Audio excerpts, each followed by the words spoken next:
spring break that year, the gang, Maya, the firecracker with an infectious laugh, Ben, the perpetually broke artist with a heart of gold, and Sarah, the voice of reason who somehow kept us all tethered to reality, decided to go all out. We pooled our meager savings, raided every discount code we could find online, and ended up with a weekend yacht rental down at the coast.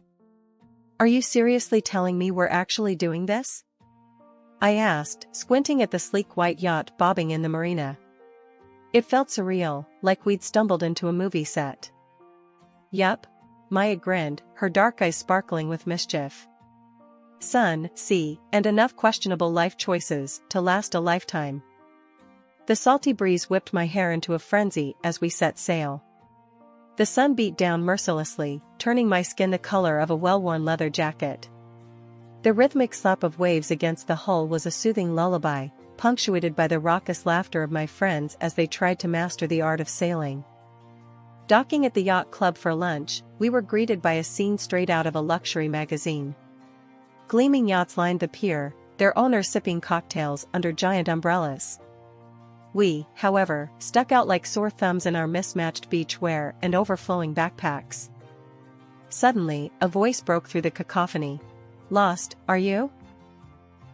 I turned to see him, a man with eyes that held the blue of the ocean and a smile that could melt glaciers. He was tall, tanned, and exuded an aura of effortless confidence that made my breath hitch. No," stammered Sarah, ever the social butterfly. "Just admiring the scenery." "Well, the best scenery is always out at sea," he said, his gaze settling on me. "My name's Anthony. You guys wouldn't happen to be looking for an adventure, would you?" A slow smile crept across my face. "Adventure?" I echoed, raising an eyebrow at Maya, who shrugged mischievously. "Maybe. What kind of adventure did you have in mind?" "How about I take you all for a spin?" Anthony gestured towards his own yacht, even bigger and more luxurious than the others around us. "My treat." I exchanged another glance with Maya. "We can't exactly just." "Come on, Kylie," Ben chimed in, his artist's eyes gleaming with excitement. "When are we ever going to get another chance to sail on a yacht like that?" "Yeah," Maya added, nudging me with her elbow. "Live a little, right?" Anthony chuckled. "Exactly. So, what do you say?" Hesitation flickered across me. This whole situation felt too good to be true. But then I looked at my friends, their faces brimming with anticipation, and the accountant in me took a back seat to the thrill seeker. "All right," I said, a grin spreading across my face. "Let's do it." Stepping onto Anthony's yacht was like entering another world. Plush carpeting, gleaming mahogany furniture, and a stocked bar that could rival any high-end restaurant, it was the kind of luxury I'd only ever seen in magazines. "Wow," I breathed, taking it all in. "Welcome aboard," Anthony said, offering me his hand. His touch sent a jolt through me, a spark that had nothing to do with the borrowed life raft vest strapped to my chest. The rest of the weekend felt like a dream. We snorkeled in crystal-clear waters, kayaked through secluded coves, and spent evenings sprawled on the deck under a sky thick with stars. Anthony and I spent most of the time together, talking about everything and nothing. He was funny, intelligent, and surprisingly down-to-earth, despite his obvious wealth. By the time we reluctantly disembarked at the end of the weekend, we were both sporting impressive tans and a connection that went deeper than just sun-kissed skin.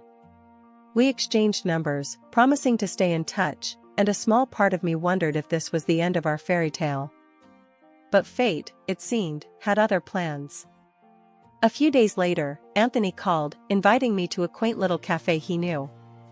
We spent hours lost in conversation, and by the end of the night, it was clear that the spark we'd shared on the yacht had only grown stronger. We started dating soon after, and it felt like everything fell into place. Anthony treated me like a queen, showering me with affection and introducing me to a world I'd never known existed. Fine dining, weekend getaways, and even a surprise hot air balloon ride, he pulled out all the stops. A year later, while on a romantic weekend in Paris, Anthony got down on one knee, a dazzling diamond ring glinting in the candlelight. "Kylie," he said, his voice thick with emotion, "will you marry me?" Tears welled up in my eyes. Yes, I whispered, the word a burst of joy and disbelief. Meeting his mother, Eleanor, was a different story altogether. A tall, imposing woman with an icy stare that could curdle milk, she surveyed me from head to toe the moment I stepped through the door of their mansion.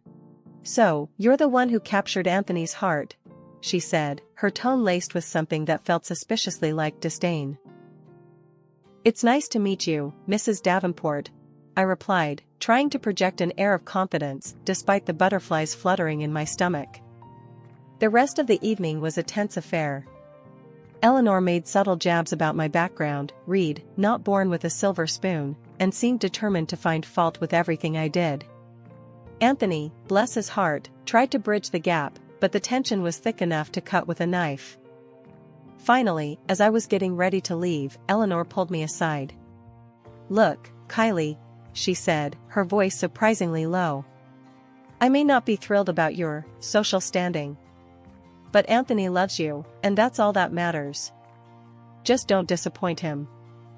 The eyes were barely dry before Anthony announced, with a mischievous glint in his eyes, "There's a little surprise waiting for you at the company, Mrs. Davenport." Eleanor's perfectly arched eyebrow shot up. "A surprise, you say?" Her voice held a hint of suspicion, a quality I was becoming increasingly familiar with. "Just a little something to keep Kylie busy," Anthony reassured her, squeezing my hand. My heart hammered a frantic rhythm against my ribs.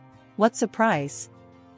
The surprise turned out to be a corner office overlooking the bustling city skyline and a shiny new title, assistant accountant.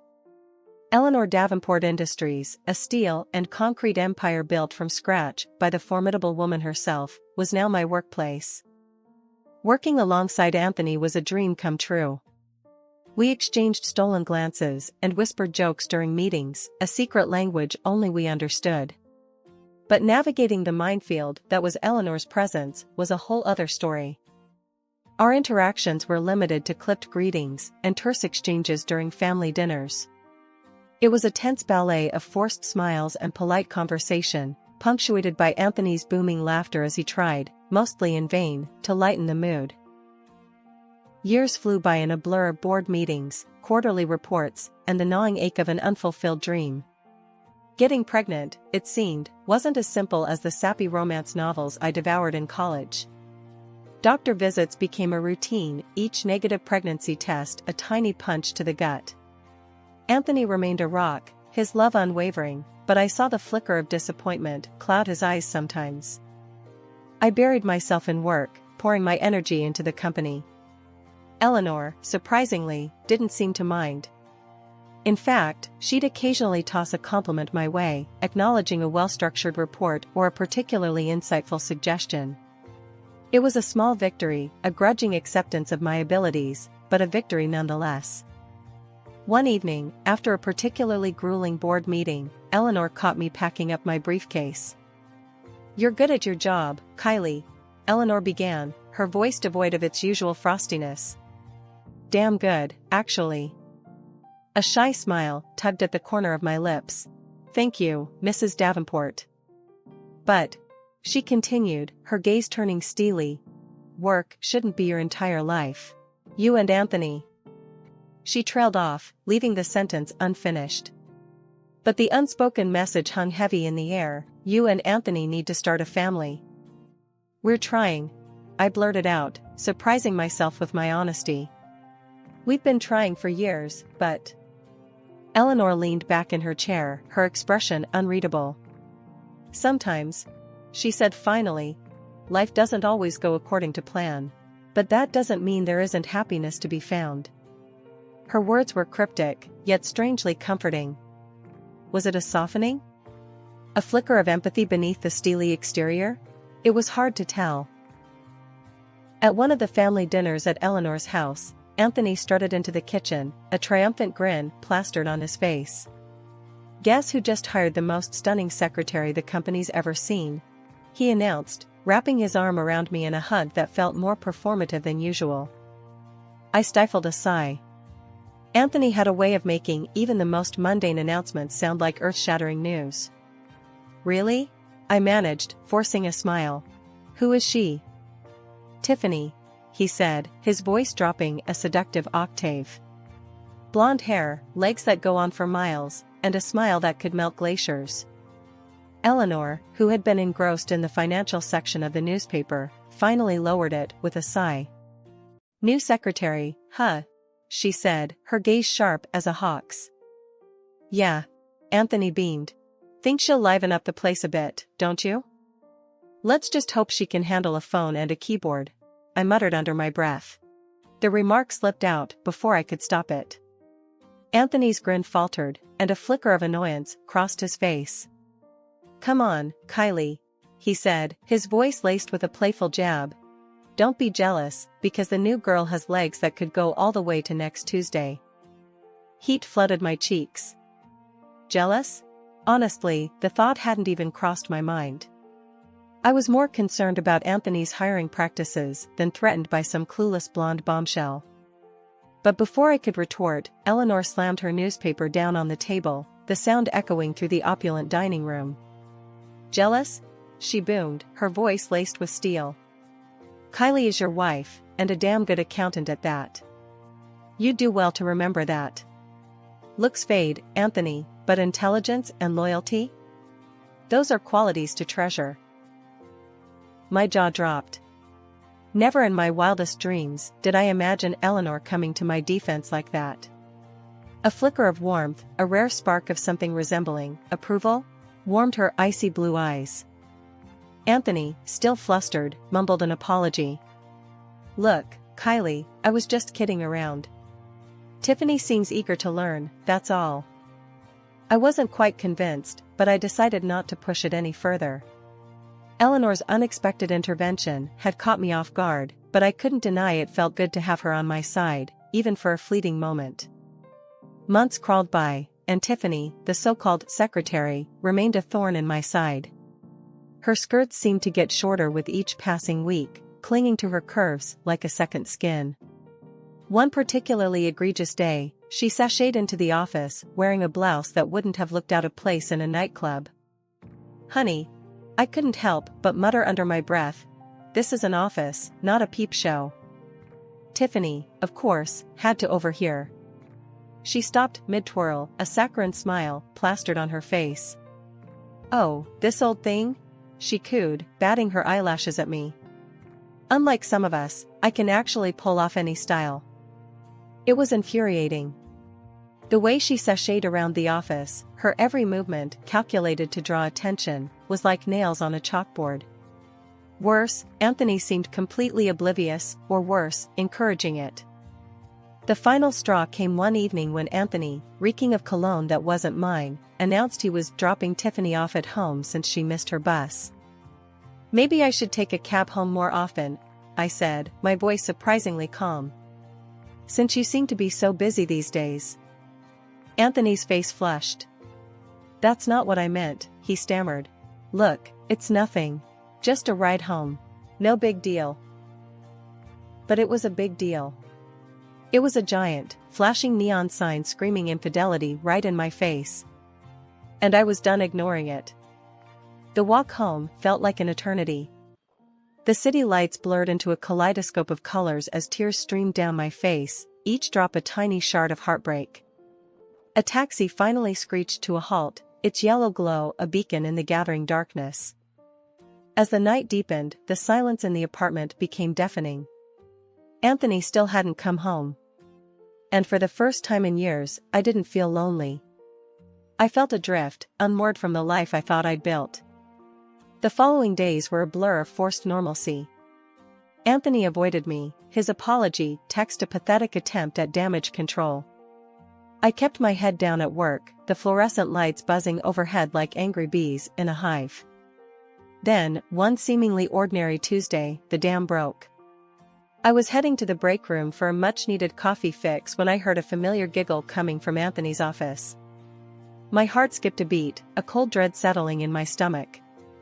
Without a second thought, I threw open the door, the sight that greeted me making the blood drain from my face. Anthony was sprawled on the couch, his tie askew, his face flushed.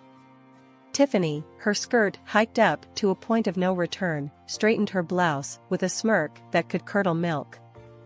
"Well," I said, my voice surprisingly calm, the coldness in it sharper than a glacier. "Look who decided to throw an impromptu office party." Anthony scrambled to his feet, his face a mask of guilt and panic. "Kylie, it's not what it looks like," he stammered. "Oh, really?" I raised an eyebrow, my gaze flickering between them. "Because from where I'm standing, it looks pretty damn incriminating." Tiffany, the little viper, had the audacity to laugh. "Relax, uptight. It was just a little fun." "Fun?" I repeated, my voice laced with venom. "At the expense of our marriage? You're both pathetic." That evening, as I sat hunched over a laptop, Anthony sauntered into the living room, a smug grin plastered on his face. He tossed a document onto the coffee table in front of me, the crisp white paper crackling like a gunshot in the silence. "There," he announced, his voice laced with a bravado that did little to mask the underlying nervousness in his eyes. "Divorce papers. Sign them, and let's get this over with. This marriage is over." It's been over for a while now, frankly. "But, why?" The question tumbled out, raw and desperate. 8 years of my life, poured into this relationship, and this was how it ended? On a crumpled piece of paper, discarded like yesterday's trash? "Why?" he repeated, a cruel edge creeping into his voice. "Because you're, you, Kylie. Uptight, boring, always working. And then there's Tiffany's pregnant," he declared, a smug satisfaction coloring his tone. "We're going to have a baby. A real family." The words were a slap in the face, a cold reminder of the unfulfilled dreams that haunted the quiet corners of our marriage. Tears welled up in my eyes, but I blinked them back, refusing to give him the satisfaction of seeing me crumble.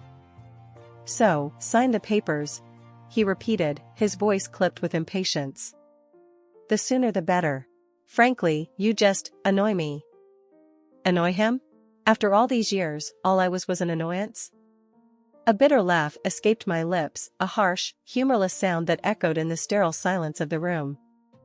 "Get out," I said, my voice surprisingly steady. "Just get out of my sight." Anthony hesitated for a moment, a flicker of something like surprise crossing his face. Then, with a shrug, he turned and headed for the bedroom. Moments later, the rumble of a suitcase being dragged across the floor filled the apartment. He emerged a few minutes later, a duffel bag slung over his shoulder. He didn't look at me, didn't even offer a goodbye. He simply opened the door, stepped out, and slammed it shut behind him with a finality that sent a tremor through the room. Tears finally spilled down my cheeks, hot and unchecked. I crumpled onto the couch, the weight of his betrayal a physical ache in my chest. After a while, I stumbled to my feet and picked up the divorce papers, my gaze blurring over the legalese. Suddenly, the urge to fight, to not go down without a battle, surged through me. But who could I turn to? My parents were gone, and my friends, scattered across the country, felt like a distant memory. Then, a thought struck me, a lifeline thrown across the churning sea of despair. Eleanor. She might not have been the warmest mother-in-law, but she was a force to be reckoned with, a woman who wouldn't hesitate to take down anyone who threatened her family. Eleanor's opulent living room felt more like a war room than a place of comfort. The air crackled with barely contained fury as I explained Anthony's callous departure and Tiffany's supposed pregnancy. That conniving little tart. Eleanor spat, her voice laced with ice. "And Anthony? The spineless worm. Leaving you for a. She trailed off, searching for an insult that could adequately express her disgust. "For someone like her." Her words, surprisingly comforting, sparked a flicker of defiance within me. "There's more," I said, my voice gaining strength. I explained my suspicions about Tiffany, the exorbitant expense reports, and the nagging feeling that something wasn't right. Eleanor, her eyes narrowed to slits, listened intently. When I finished, she rose from her chair with a predatory grace that sent shivers down my spine. Disappearing into her study, she returned a few moments later, a file clutched in her hand. "Here," she said, handing it to me. "A little secret audit I commissioned a while back. Just a hunch, you see." I opened the file, my heart hammering in my chest. It was a detailed report outlining Tiffany's creative accounting practices. Apparently, her idea of representative expenses included luxury handbags and weekend getaways. A cold smile touched my lips. This wasn't just about a cheating husband or a vindictive secretary. This was about something bigger. This was about justice. The next morning, I marched into Anthony's office, the secret audit tucked securely under my arm. He and Tiffany were locked in a heated embrace, cooing like a pair of lovebirds. "Shouldn't you be packing your boxes, honey? This is my future husband's office now." Tiffany sneered at me. I ignored her, turning my gaze to Anthony, whose smugness had curdled into confusion. "Actually," I said, a smile playing on my lips, "it seems there's been a bit of a misunderstanding." Before they could react, I placed the file on his desk. "Take a look, Anthony. Seems your little friend here has been a bit creative with the company finances." Tiffany's face drained of color. "What is this?" she sputtered, her voice laced with panic. "Lies. You're trying to slander me." Just then, the office door swung open, revealing Eleanor, a steely glint in her eyes. Anthony, his face pale as a ghost, looked like a child caught with his hand in the cookie jar. "Enough of this," Eleanor boomed, her voice silencing the room. She turned to her son, her gaze heavy with disappointment. "Anthony," she said, her voice clipped, "you are hereby dismissed from your position as director. Your blatant disregard for company policy and indulgence in irregular relationships has proven you unfit for the role." Anthony stammered, his protests drowned out by his mother's icy stare. Turning to Tiffany, Eleanor continued, her voice dripping with disdain. "And you, young lady, will be facing charges of embezzlement. Consider this your official termination." The aftermath was a whirlwind. Tiffany, realizing her gravy train had derailed, quickly confessed to Anthony that the pregnancy ploy was a sham. "Honey," she'd purred, "all fake sweetness gone. I don't need a poor lover." With that, she sashayed out of his life as quickly as she'd sashayed in, leaving him floundering and alone. Eleanor, ever the pragmatist, wasted no time. She presented Tiffany with a stark choice: return the fraudulently claimed $15,000 or face a very public lawsuit. Tiffany, with her dreams of extravagance evaporating, chose the former, coughing up the money with a defeated whimper. Needless to say, she was no longer employed by Davenport Industries. As for Anthony, well, let's just say his fall from grace was spectacular. Fired from his position as director, his access to his mother's lavish lifestyle, the fancy cars, the yacht, was swiftly revoked. The divorce proceedings were swift and, thanks to a very good lawyer, financially beneficial for me. Part of me, a bruised and battered part, wanted nothing more than to walk away from Davenport Industries, to leave the memories, and Anthony, behind. But Eleanor surprised me again. Pulling me aside after a particularly grueling board meeting, she looked at me with a newfound respect in her eyes. "Kylie," she said, her voice softer than I'd ever heard, "this company needs a steady hand. Someone who understands the business, someone with integrity. Someone like you." There was a beat of silence, then I took a deep breath. "All right," I said, a newfound determination filling my voice. "Let's do this." Working with Eleanor was challenging, to say the least. We still had our moments, our disagreements, but there was a newfound respect between us. We were a team, united in our vision for the future of Davenport Industries. One evening, as I was leaving the office, Eleanor stopped me. "Going out?" she asked, a hint of curiosity in her voice. "Just grabbing some takeout," I replied. "Nothing fancy?" "Well," she said, surprising me again, "care to join me for dinner sometime? We could discuss business over a decent meal." I stared at her, momentarily speechless. Then, a laugh bubbled up from my chest, genuine and carefree. "I'd like that," I said, a genuine smile spreading across my face. The future, once uncertain, now stretched before me, filled with possibilities. And for the first time in a long time, I felt truly hopeful. The road ahead might have unexpected turns, but I was ready to face them, head-on, with a newfound strength and a formidable, and surprisingly friendly, ally by my side.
Sometimes I can no breathe when you look at me like that. I'm falling in. You don't even have to speak.